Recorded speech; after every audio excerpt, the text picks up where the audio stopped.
우리는 지난 주일 그리스도인의 세상살이의 첫 번째 원칙을 배웠었습니다. 혹시 기억나십니까? 그리스도인이 이 땅을 살아갈 때, 세상을 살아갈 때 가져야 될 세상살이의 첫 번째 원칙 무엇이었지요? 보물을 땅에 쌓지 말고 하늘에 쌓아 두어라. 바로 이것이었지요. 보물을 하늘에 쌓는다는 것은 열심히 신앙생활하고 헌금을 많이 들여서 저 천국에 갔을 때 보상을 크게 받아야 된다라는 말씀이 아니었어요. 하늘의 하나님, 하나님의 통치 아래 우리가 가장 소중히 여기는 것, 우리가 가장 가치 있게 여기는 것을 하나님의 주권과 통치 아래 내려놓고 그 보물을 하나님의 뜻을 이루는데 잘 사용하며 살아가는 것, 하나님이 우리에게 주신 모든 것들을 하나님을 사랑하고 이웃을 사랑하는데 잘 사용하며 사는 것, 이게 보물을 하늘에 쌓아두는 것이라고 말씀을 드렸습니다. 그럼 이제 이어서 오늘 예수님께서는 이 6장의 마지막 부분, 이 뒷부분을 통하여서 그리스도인의 세상 생활의 두 번째 원칙을 우리에게 가르쳐 주십니다. 그 두 번째 원칙은 한번 따라하겠습니다. 염려하지 말라. 네, 그리스도인의 세상살이의 두 번째 원칙은 염려하지 않는 것입니다. 오늘 우리가 읽은 이 마태복음 6장 25절부터 34절까지 이 끝까지를 보면 이 염려라는 단어가 몇 번 나오는지 아십니까? 총 5번이 나와요. 꽤 많지요, 여러분. 자, 이게 무엇을 의미합니까? 염려가 이렇게 많이 나온다는 것은 저와 여러분이 이 땅을 살아갈 때 그만큼 염려를 많이 하게 된다는 것입니다. 우리가 살아가는 이 세상은 한마디로 말하면 염려가 가득한 세상이라고 할 수 있지요. 잘 들어보십시오. 우리는 예수 믿기 이전에 죄인으로 살았습니다. 죄인으로 살던 우리를 하나님께서 불쌍히 여기셔서 예수님 믿는 믿음을 선물로 주시고 하나님의 자녀로 삼아 주셨어요. 우리는 죄인에서 하나님의 자녀라는 이 신분의 변화를 겪었고 이제 더 이상 죄인이 아닌 하나님의 자녀로 이 땅을 살아가지만 중요한 것은 하나님의 자녀가 되었다고 해서 이 세상살이가 이전에 주님을 믿기 전에 죄인으로 살던 삶과 하나님의 자녀로 살아가는 삶에 이 세상살이가 별반 차이가 없다는 거예요. 지금 영적인 변화를 말하는 게 아닙니다. 이 세상살이에 대한 이야기입니다. 하나님의 자녀가 된 이후에도 우리는 여전히 먹고 살아야 합니다. 제일 좋은 건 하나님의 자녀가 된 딱 그 순간에 하나님이 우리의 생명을 딱 거두셔서 바로 천국으로 인도하시면 더 이상 이 세상살이에 대한 염려가 뭐가 있겠습니까? 그게 가장 좋은 길일 것 같지만 대부분의 사람들은 그렇게 살아가기보다, 그렇게 되기보다 예수 믿고 난 이후에 이 땅을 살아간다는 거예요. 우리도 세상 사람들과 똑같이 먹고 살아야 되고 우리의 가정을 꾸려야 되고 아이들을 양육해야 되며 부모님을 돌보고 살아야 합니다. 직장과 일터에서 수고하며 땀을 흘려야 하고 이 사회의 구성원으로 대한민국의 국민으로서의 책임과 의무도 감당하며 살아야 하는 것이지요. 이렇게 세상을 살아가면 우리 또한 세상살이의 수많은 문제거리들, 염려거리들을 만나게 된다는 거예요. 가정의 문제, 자녀 양육의 문제, 그리고 물질의 문제, 직장의 문제, 사회와 국가의 문제 등등 수많은 문제들이 우리 앞에 닥쳐오면서 그 문제들이 우리의 염려거리가 되어 우리를 짓누르는 일들을 겪게 되는 것이지요. 그런데 오늘 예수님께서는 하나님의 자녀가 된 저와 여러분을 향하여서 하나님의 자녀들은 이 땅을 살아갈 때 비록 염려가 가득한 세상을 살아가지만 이 세상 사람들과 똑같이 염려하지 말고 살아야 한다고 우리에게 가르치고 있습니다. 그러면 오늘 본문을 통하여서 왜 예수님께서 염려하지 말라고 가르치시는지, 그러면 우리는 염려하지 않고 어떻게 살아야 하는지를 말씀을 통해서 살펴보도록 하겠습니다. 먼저 첫째로 우리가 생각해야 될 것은, 우리가 오늘 말씀에서 염려하지 말라라는 말씀을 들었을 때 이 말씀에 대한 많은 오해가 있고 이 오해를 풀어야 된다는 것입니다.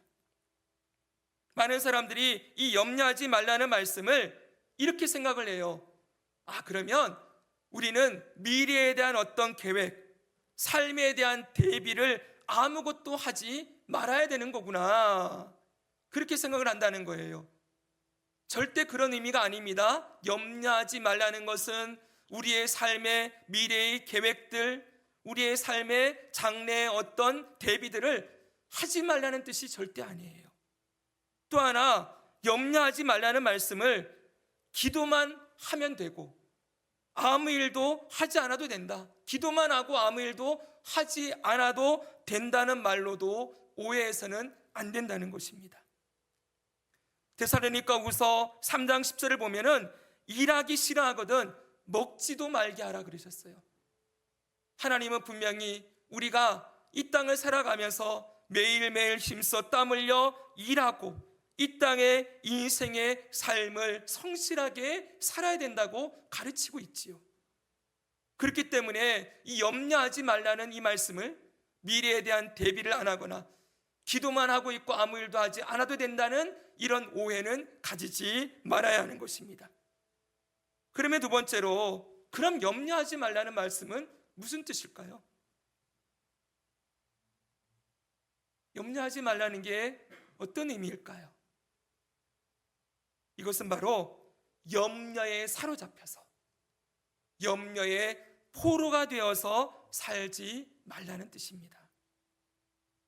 앞에서 말씀드렸듯이 우리가 살아가는 이 땅에서 염려가 가득한 상황들을 우리는 수없이 겪게 되어지지요.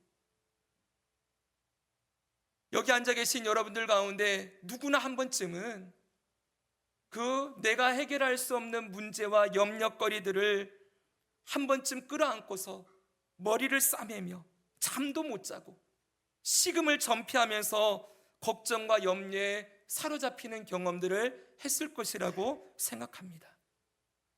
바로 이것을 말씀하시는 거예요. 예수님이 염려하지 말라고 하신 것은 그 염려의 포로가 되어서 모든 시간과 에너지를 거기에다 쏟아부으면서 거기에 매어서 살아가지 말라라고 말씀하신 거예요. 이게 염려하지 말라는 뜻입니다. 그럼 여러분, 세 번째로 예수님은 왜 염려하지 말라고 하실까요? 우리는 왜 염려하지 않아야 될까요? 예수님이 여기서 계속해서 여러 가지 말씀들을 우리에게 가르치고 있습니다. 먼저 봐야 될 것은 25절의 말씀입니다. 25절 말씀 같이 한번 읽겠습니다. 시작. 그러므로 내가 너희에게 이르노니 목숨을 위하여 무엇을 먹을까, 무엇을 마실까, 몸을 위하여 무엇을 입을까 염려하지 말라. 목숨이 음식보다 중하지 아니하며 몸이 의복보다 중하지 아니하냐. 아멘.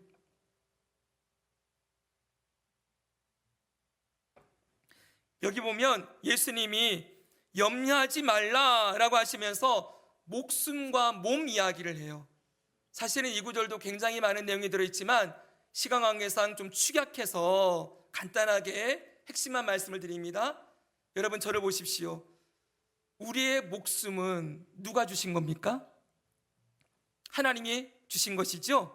믿는 자들은 내 생명이 하나님께로부터 왔다는 거 믿습니다. 우리의 몸도 누가 만드셨습니까? 하나님이 만드셨습니다. 여러분, 목숨을 주시고 생명을 주시고 몸을 주신 하나님이 이 목숨에 필요한 것, 생명에 필요한 것 안 주실 리가 없다는 거예요. 이 몸을 주셨는데 이 몸을 가릴 옷을 왜 안 주시겠느냐는 거예요. 목숨과 그리고 몸을 주신 하나님은 당연히 이 생명을 유지하는데 먹을 것 마실 것 주시는 분이시고, 이 몸이 입어야 될 옷도 주시는 분이시다. 그렇기 때문에 염려하지 말아야 된다라고 말씀하고 계시는 것입니다. 그 다음 말씀도 보십시오. 26절입니다. 공중의 새를 보라. 심지도 않고 거두지도 않고 창고에 모아들이지도 아니하되 너희 하늘 아버지께서 기르시나니 너희는 이것들보다 귀하지 아니하냐. 이번에는 새를 예로 들어서 말씀하십니다. 공중의 새, 누가 거두어 들이지도 않고 먹이지도 않는데 하나님 아버지께서 이 새를 기르신다고 말씀하시지요. 그 다음에는 들에 핀 백합화와 들풀에 대한 말씀도 하십니다. 28절에서 30절 우리 한 절 더 읽겠습니다. 시작. 너희가 어찌 의복을 위하여 염려하느냐. 들의 백합화가 어떻게 자라는가 생각하여 보라. 수고도 아니하고 길쌈도 아니하느니라. 그러나 내가 너에게 말하노니 솔로몬의 모든 영광으로도 입은 것이 이 꽃 하나만 갖지 못하였느니라. 오늘 있다가 내일 아궁이에 던져지는 들풀도 하나님이 이렇게 입히시거든 하물며 너희일까 보냐. 믿음이 작은 자들아. 아멘. 보십시오 여러분, 들의 백합화 그리고 오늘 피었다가 지는 들풀들, 이것 하나까지도 하나님께서 다 돌보시고 기르시는 분이시다 라고 말씀하고 계시는 것이지요. 지금 예수님이 무슨 말씀을 하고 싶어 하십니까? 이 앞에 나오는 목숨과 몸에 대한 말씀, 그리고 새와 백합화와 들풀에 대한 이 모든 말씀을 통하여 예수님이 딱 전하고 싶은 메시지가 딱 명시되어 있어요. 뭔지 아십니까? 딱 이거예요. 눈으로 읽어보십시오. 너희는 이것들보다 더 귀하지 아니하냐. 하물며 너희일까 보냐. 여러분, 그냥 보면 하나님이 염려하는 우리를 책망하시는 것처럼 보이지만 그런 뉘앙스가 아니에요. 여기에는 예수님이 이렇게 말씀하시는 데는 너무나 안타까운 심정을 가지고 이 말씀을 가르치고 계시는 거예요. 우리에게 생명을 주시고 몸을 주신 하나님이 어찌 그 생명에 필요한 것, 몸에 필요한 것 주시지 않겠느냐. 저 새도, 들의 백합화도, 들풀도 하나님이 다 입히시고 먹이시고 살려주시고 생명을 유지시키시고 그 모든 것들을 주관하시는데 하물며 너희일까 보냐. 너희는 이것들보다 더 귀한 존재가 아니냐. 이렇게 강조하고 계시는 것이지요. 여러분, 여기에서 우리 예수님의 마음이 느껴지십니까? 염려하는 성도들을 향하여, 하나님의 자녀들을 향하여서 왜 염려하지 말아야 된다고 말씀하시는지 그 심정이 느껴지십니까? 주님이 이렇게까지 말씀하시는데 이것들도 먹이시는 하나님이 너희는 책임 안 지겠냐라고 말씀하시는데 염려에 사로잡히고 염려의 포로가 되어서 그렇게 시간과 그리고 에너지를 다 낭비하며 살아가는 하나님의 자녀들을 향하여 안타까운 심정으로 이 말씀을 주고 계시는 것입니다. 그래서 예수님은 그 다음에 이렇게 말씀하세요. 31절 32절입니다. 그러므로 염려하여 이르기를 무엇을 먹을까 무엇을 마실까 무엇을 입을까 하지 말라. 이는 다 이방인들이 구하는 것이라. 너희 하늘 아버지께서는 이 모든 것이 너희에게 있어야 할 줄을 아시느니라. 아멘. 우리 아멘 한번 합시다. 아멘. 네, 우리는 이 말씀을 믿습니다. 여기 먹을 것, 마실 것, 입을 것은 단순하게 의식주만 얘기하는 게 아니에요. 여기 앞에서 말씀드렸던 이 땅을 살아갈 때 찾아오는 수많은 염려거리들, 가정 문제, 그리고 자녀 문제, 물질 문제, 여러 가지 사람과의 관계의 문제, 그리고 이 사회와 국가의 여러 가지 문제들, 이런 염려거리들을 다 총칭하는 거예요. 인생을 살아가다가 만나게 되는 수많은 문제들, 이 모든 것들에 대하여 주님께서는 염려하지 말아라 라고 말씀하시고, 너희 하늘 아버지께서는 이 모든 문제들을 해결하며 살아야 되는 것이 하나님의 자녀들에게 꼭 필요하다는 걸 아신다는 거예요. 여기 핵심은 뭔지 아십니까? 하나님이 아신다 이거예요. 따라합시다. 하나님이 아신다. 네, 하나님이 아시고 보시고 들으신다는 거예요. 사랑하는 여러분, 여기 우리가 핵심으로 봐야 될 단어는 하나님을 표현할 때 뭐라고 표현합니까? 하늘 아버지 이렇게 표현하고 있어요. 하늘 아버지. 여기 하늘이라는 단어를 주목하십시오. 주기도문으로부터 계속 배우는 게 뭐예요? 하늘이라는 단어는 뭐라 그랬어요? 하나님이 하늘에 계시지요. 하나님이 하늘에서 모든 세상을 다스리시는 주권과 통치권을 가지고 계시다는 의미라고 했습니다. 하늘의 하나님이 우리가 살아가면서 당면하는 모든 문제들에 대한 것을 다 알고 계신다. 모르시는 것이 없으시다 라고 강조하고 있는 것이지요. 여러분, 그 하늘의 하나님이 또한 누구라고 말씀합니까? 우리의 아버지시다. 할렐루야. 그분이 우리의 아버지시다라는 것을 강조하고 계시는 거예요. 사랑하는 여러분, 앞에서 저는 그리스인이나 이 세상 사람들이나 똑같이 세상 살이를 살아가야 한다고 말씀을 드렸습니다. 그리고 이 세상은 수많은 염려거리가 가득한 세상이라고도 말씀을 드렸지요. 그래서 겉으로 보기에는 우리가 당하는 문제들 세상 사람도 당하고, 우리가 예수 믿는다고 해서 이 땅의 문제들이 하나도 없어지고 사라지는 게 아니라는 거예요. 똑같은 세상살이를 살아가요. 여기서 분명하게 짚어야 됩니다, 여러분. 예수 믿는 자들은 무조건 모든 문제가 다 형통하게 풀린다. 예수 믿는 사람들은 무조건 모든 일들이 문제가 다 사라지고 그냥 평온한 길을 걷게 된다. 이런 약속이 성경에 없습니다, 여러분. 언제나 주님 말씀하시는 건 뭐예요? 성경이 말하는 형통이라는 말은 하나님이 함께 하신다는 말이에요. 어느 길에든 하나님이 함께 하시는 것이지, 예수 믿는 사람은 암에 안 걸린다, 예수 믿는 사람은 사건 사고 안 당한다, 이런 말씀 성경에 없어요. 많은 예전의 부흥 강사들이 예수님 열심히 믿으면 가정의 모든 문제가 해결되어지고 가정에 성공하고 자녀들이 잘 되고 뭐가 잘 되고 그러면서 여러분 기복주의를 외쳤어요. 그러나 성경은 반대로 얘기합니다. 예수 믿으면 고난이 더 다가올 수 있고 예수 믿으면 시험이 더 다가올 수 있다고 말씀하지요. 그래서 우리 주기도문 배웠지 않습니까? 주기도문에 딱 써놨잖아요. 일용할 양식을 주시고 우리 죄를 용서해 주시고 다만 악에서 구하옵소서. 시험에 들게 마시고. 예수 믿는 자들에게 시험이 있고 고난이 있지요. 세상 사람들이 당하는 모든 문제들 우리도 똑같이 겪고 살아가는 거예요. 그런데 여러분, 겉으로 보기에는 똑같이 어렵게 사는 것처럼 보이지만 그 속을 들여다보면 그 삶의 내용, 삶의 질이 결정적인 차이가 있다는 거예요. 어떤 차이가 있습니까? 바로 우리네 세상살이의 책임을 누가 지며 살아가게 되는가 라는 데 결정적인 차이가 있다는 거예요. 세상 사람들은 세상살이에 대한 모든 책임을 오롯이 자기 홀로 짊어져야 합니다.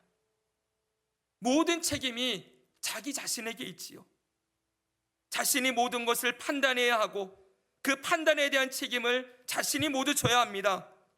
혼자서 삶에 대한 모든 책임을 지고 모든 문제를 자기 스스로 해결해야만 하는 것이고, 이 땅을 살아가면서 수많은 염려에 짓눌리고 무너질 때마다 자기 힘으로 일어나야 된다는 거예요.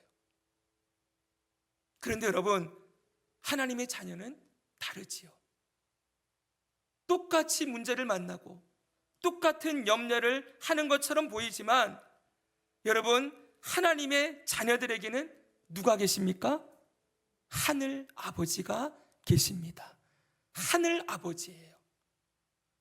그 하늘 아버지께서 우리의 삶을 책임져 주시는 인생을 살아가게 된다는 것입니다. 이 말을 절대 오해하지 마십시오. 하나님이 다 책임져 준다고 하니까 우리의 책임은 면피되거나 우리의 책임이 하나도 없어지는 것이 아니죠. 하나님이 다 책임져 준다고 하니까 나는 아무렇게나 살아도 되겠네 라고 말하는 것도 아닙니다.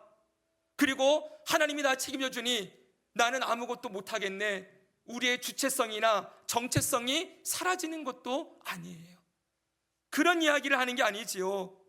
우리도 스스로 우리의 삶을 개척하고 우리 스스로 책임지고 살아가야 하지만 하늘 아버지가 계신다는 것은 그 하늘 아버지가 우리의 든든한 보호자가 되어주신다는 거예요.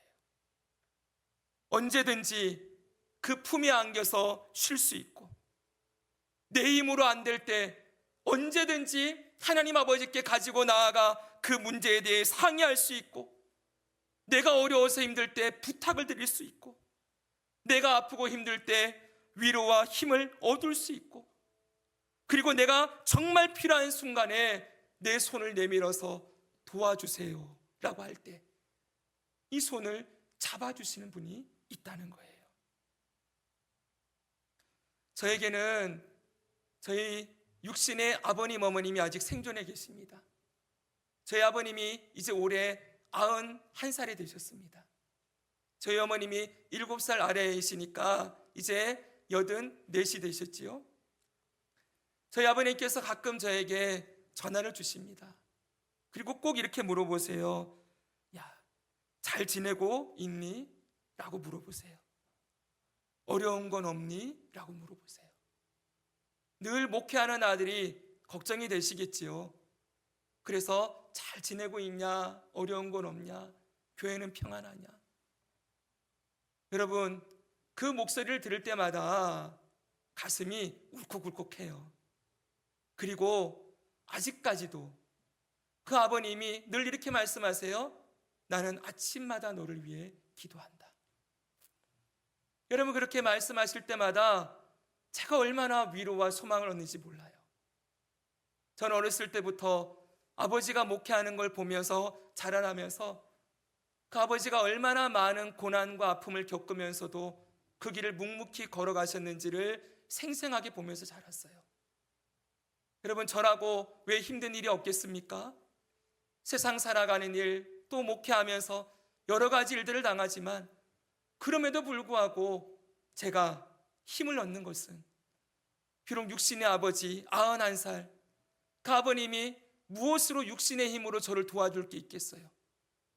그러나 그 아버님이 항상 하시는 말씀, 내가 널 위해 기도한다. 잘 지내고 있니? 어려운 건 없니? 물어보는 그 말씀 한마디에 여러분, 54시 된 아직 저는 그 부모님 앞에서 어린아이 같은 심정으로 그 부모님을 의지하고 그 부모님을 통하여서 힘을 얻는 모습을 경험하고 있어요. 그런데 여러분, 그 육신의 부모님도 이렇게 힘을 주시지만 오늘 성경은 우리에게 뭐라고 말합니까?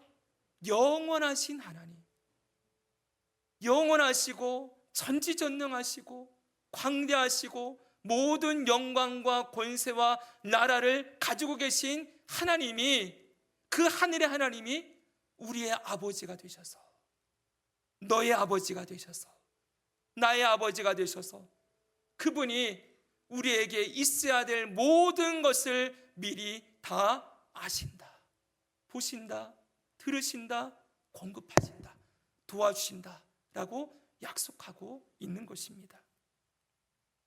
사랑하는 여러분, 우리가 산상수훈의 말씀을 지금 마태복음 5장부터 지금 6장 오늘 끝까지를 보고 있는데 계속해서 강조하는 게 뭐예요? 예수님이 하나님의 한 예수 그리스도를 믿는 자에게는 하나님이 아버지가 되시고 하나님의 자녀가 되어 살아가는 특권을 누리게 되었다. 이것을 계속 강조하고 있잖아요. 여러분, 6장 1절부터 쭉 보면 아버지라는 단어를 여러분 한번 세보십시오. 이 아버지라는 단어가 수없이 나와요. 20번이 넘습니다, 여러분. 계속 강조하는 게 아버지다, 아버지다, 아버지다. 사랑하는 여러분, 하나님의 아버지 되심, 이것이 우리가 예수 그리스도를 구주로 믿고 구원을 얻을 때 우리가 누리게 되는 가장 큰 복임을 믿습니다. 하나님이 아버지 되심.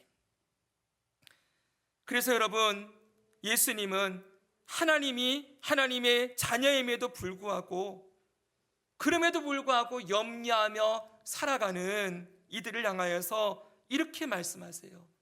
30절 하반절 같이 한번 읽겠습니다. 시작. 믿음이 작은 자들아, 하물며 너희일까 보냐 해놓고 믿음이 작은 자들아, 이렇게 말씀하시는 거예요. 여러분, 여기서 주목해야 됩니다. 중요한 내용이에요.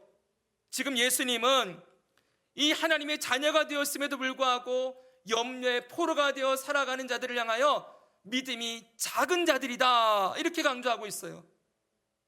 중요한 건 믿음이 없다라고 말하지 않았다는 거예요. 믿음이 없는 자들아 이러신 게 아니라 믿음이 작다라고 가르치세요.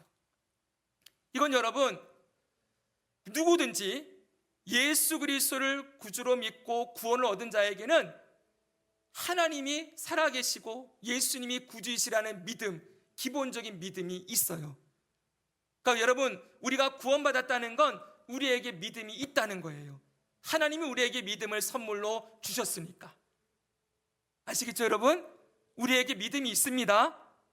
믿음이 있기 때문에 그 믿음으로 구원을 받은 거예요. 그런데 이 믿음이 큰 믿음도 있고 작은 믿음도 있다라고 가르치고 있어요. 그럼 여러분께 여쭤보겠습니다. 큰 믿음과 작은 믿음을 가로짓는, 이 가르는 기준이 뭘까요? 큰 믿음과 작은 믿음의 기준, 오늘 말씀에서 우리가 유추하면 뭘까요? 염려라는 거예요. 염려. 하나님의 자녀임에도 염려에 사로잡혀 염려의 포로가 되어 살아가는 것은 작은 믿음이다 라고 가르치세요. 반대로 큰 믿음은 뭐겠습니까? 앞에서 살펴본 것처럼 나의 세상살이에 대한 모든 것을, 필요한 모든 것을 아시고 공급하시는 하늘 아버지가 내게 계시다. 그리고 그 하늘 아버지의 공급하심을 믿고 그분에게 맡기며 나아가는 것, 염려하지 않고 그분을 신뢰하는 믿음으로 사는 것이 뭐라고요? 큰 믿음이라는 거예요. 세상살이에 수많은 문제와 염려거리들이 찾아올 때 하나님이 나의 아버지가 되십니다. 하나님은 하늘의 하나님이십니다. 하나님께 모든 주권과 통치가 있고 하나님이 모든 것을 주관하시는 분이십니다. 하나님은 나의 모든 필요를 아시고 가장 선하고 완전한 길로 공급하시고 보호하시고 인도하시는 분이십니다. 이 고백을 드리며 요동치 않는 사람, 하나님께 나의 삶을 맡기고 일이 일비하지 아니하고 요동치 않는 모습으로 탁 서 있는 그 모습, 그 삶의 태도를 큰 믿음이다, 이렇게 가르치신다는 것이지요. 사랑하는 여러분, 오늘 예수님이 왜 이 말씀을 가르치는지 아십니까? 왜 염려하지 말라고 하시는지 아십니까? 잘 들어야 됩니다. 단순하게 염려하지 말고 살아라, 이걸 예수님이 말씀하고 싶으신 게 아니고, 작은 믿음이 아니라 하나님의 자녀들이 작은 믿음에서 벗어나서 큰 믿음의 사람이 되기를 원하시기에 이 말씀을 주셨다는 거예요. 핵심을 아시겠습니까? 우리를 더 이상 작은 믿음의 사람이 아닌 큰 믿음의 사람으로 성장시키기 위하여서 이 말씀을 가르쳐 주신다는 거예요. 자, 우리 옆 사람 보고 한번 인사할까요? 큰 믿음의 사람이 되기를 축복합니다. 한번 인사합시다. 네, 아멘. 이게 바로 주님이 오늘 주고 싶어하는 메시지예요. 사랑하는 여러분, 저는 성경에서 가장 큰 위로와 소망이 되는 말씀 중에 한 구절이 이 말씀입니다. 로마서 8장 32절 32절이에요. 저는 힘들 때마다 이 말씀을 암송하고 머리에 떠올려요. 만일 하나님이, 같이 한번 읽겠습니다. 시작. 만일 하나님이 우리를 위하시면 누가 우리를 대적하리요? 자기 아들을 아끼지 아니하시고 우리 모든 사람을 위하여 내주시니가 어찌 그 아들과 함께 모든 것을 우리에게 주시지 아니하겠느냐. 아멘. 하나님이 우리를 위하시는데, 하늘 아버지가 내 편인데 누가 우리를 대적하겠느냐. 그 하나님이 자기 아들도 아끼지 않고 내어줬는데 어찌 그 모든 것을 아들과 함께 주시지 아니하겠느냐. 제가 늘 입버릇처럼 말씀드려요. 아들 주셨다 그러면 다 주신 거 아닙니까? 여러분, 내가 내 아들을 줬다 그러면 내 전부를 준 것과 똑같지 않습니까? 하나님이 우리를 위하여 자기 전부를 주셨대요. 아들까지 내오신 분이 어찌 그 아들과 함께 다른 것도 주시지 않겠느냐는 거예요. 당연히 주신다는 거지요. 아들까지 주실 만큼 사랑해 주신 주님께서 우리의 먹을 것, 마실 것, 입을 것 안 주시겠습니까? 세상을 살아가면서 그리스도인들이 비참하고 비루하게 그렇게 살아가면서 여러분, 날마다 염려의 진로 살아가도록 우리의 인생을 그렇게 내버려 두시겠습니까? 여러분의 자녀들이 아파서 눈물 흘리며 문제 앞에서 식음을 전폐하고 아파하고 있을 때 여러분, 그 아들을 위하여 함께 눈물을 흘리며 도와주는 존재가 부모이지 않습니까? 여러분, 육신의 부모도 우리와 함께 그렇게 자신의 자녀의 아픔을 함께 경험하고 자신의 자녀를 위하여 모든 것을 해주는데 하늘 아버지께서 하물며 어떻게 그렇게 하지 않으시겠느냐는 거예요. 이게 하나님의 마음이라는 거예요, 여러분. 이 하나님의 그 마음을 여러분 우리가 안다면 우리가 염려할 것이 아니라 뭘 해야 되겠습니까? 염려가 짓눌릴 때, 염려가 다가올 때 하나님 앞으로 가지고 나아가 이 염려를 주님께 맡기고 나는 하나님을 믿습니다. 하나님이 하늘의 나의 아버지이십니다. 그렇게 믿음으로 일어서는 것, 그래서 작은 믿음이 아닌 큰 믿음의 사람으로 성장하는 것, 하나님이 보고 싶으신 거예요. 사랑하는 여러분, 지금 여러분들은 혹시 어느 정도의 믿음에 머물러 있습니까? 여전히 하나님을 믿는다고 하지만 월요일부터 딱 세상으로 나아가면은 당장 앞에 수많은 것들 앞에서 이리 치이고 저리 치이고 어찌할 바 모르면서 염려하고 걱정하고 그리고 신음하고 불평하고 원망하면서 그렇게 여러분 세상살이에 함몰되어 정신없이 살아가는 그런 모습으로 살고 있지 않습니까? 그 모습을 가장 안타까워하실 분이 누구일까요? 바로 하나님 아버지시지요. 여러분, 내 자식이 저렇게 맨날 고생하면서 힘들게 살아가고 있는 거 부모인, 육신의 부모인 내 눈으로 봐도 너무나 안타깝고 뭐든 해주고 싶을 텐데 하나님 아버지께서 하물며 그렇게 하지 않으실까요? 그래서 여러분, 하나님을 믿는 믿음으로 우리가 성장하기를 원하신다는 것입니다. 자, 이 마음을 우리가 이제 알았다면 이제 마지막 결론입니다. 그러면 우리가 어떻게 염려하지 않고 믿음으로 살아갈 수 있을까요? 세 가지만 말씀드리고 정리합니다. 첫째는요, 염려는, 따라합시다. 염려는 기도로 하나님께 맡긴다. 네, 빌립보서 4장 6절 7절입니다. 같이 한번 읽습니다. 시작. 아무것도 염려하지 말고 다만 모든 일에 기도와 간구로 너희 구할 것을 감사함으로 하나님께 아뢰라. 그리하면 모든 지각에 뛰어난 하나님의 평강이 그리스도 예수 안에서 너희 마음과 생각을 지키시리라. 아멘. 이 말씀 보십시오. 아무것도 염려하지 말고. 근데 여러분, 염려만 안 하면, 기도만 하면 다 해결된다, 이런 말씀인가요, 이게요? 염려하지 말고 기도만 하면 다 해결된다, 이런 말씀 아니지요? 보십시오. 아무것도 염려하지 말고 너희 구할 것을 불평이나 원망이나 염려에 짓눌린 게 아닌 감사함으로 하나님께 아뢰래요. 왜 감사할 수 있어요? 하나님이 내 아버지심을 기억하니까. 그리고 나의 필요한 모든 것을 미리 공급하시는 분이심을 믿고 감사함으로 나아가라는 거예요. 그러면 어떤 일이 생깁니까, 여러분? 하나님의 평강이 우리 마음과 생각을 지켜주신대요. 무엇입니까, 여러분? 여전히 상황은 똑같은 것처럼 보이지만 염려의 포로가 되지 않게 해주시겠다는 거예요. 염려에 짓눌려서 그 염려에 완전히 식음을 전폐하고 시간과 에너지를 다 쏟는 그 상황에서 우리를 건져내시겠다는 거예요. 그리스도 예수 안에서 하나님의 평강이, 모든 지각에 뛰어난 하나님의 평강이, 모든 지각이 뛰어나다는 건 모든 것을 아시는 이런 뜻이에요. 모든 것을 아시는 하나님의 평강이 생각과 마음을 지켜주신다. 여러분, 이 생각 좀 안 했으면 좋겠다. 이 고민 좀 안 했으면 좋겠다. 여러분, 정말 고민에 짓눌리다 보면은 막 못 견딜 것 같을 때 있지 않습니까? 어디 뛰쳐나가고 싶고 벗어나고 싶고. 여러분, 근데 그래봤자 잠깐이지요. 그때 딴 거 유튜브 보고, 여러분 딴 거 사람 만나고, 여러분 이 땅에 있는 것들로 잠시 위로를 얻으려고 하지만 잠깐일 뿐이지요.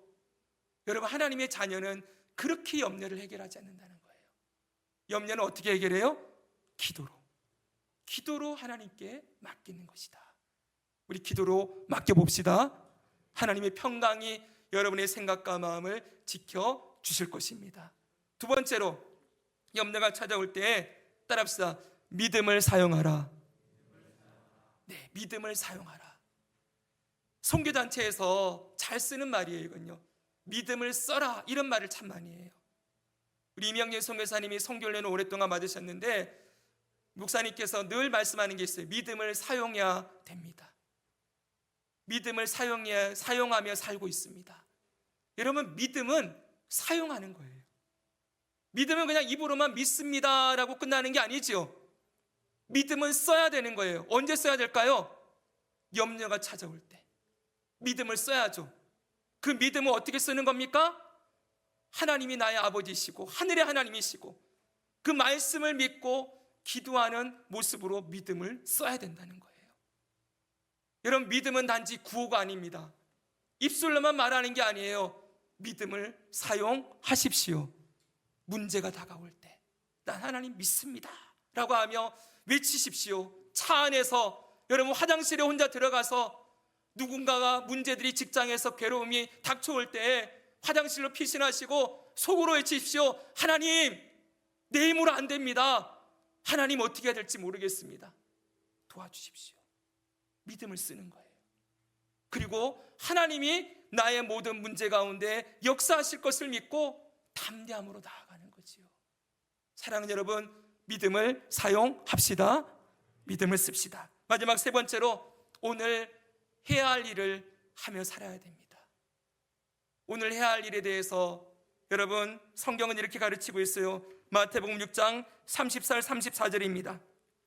그런즉 같이 한번 읽습니다. 시작. 그런즉 너희는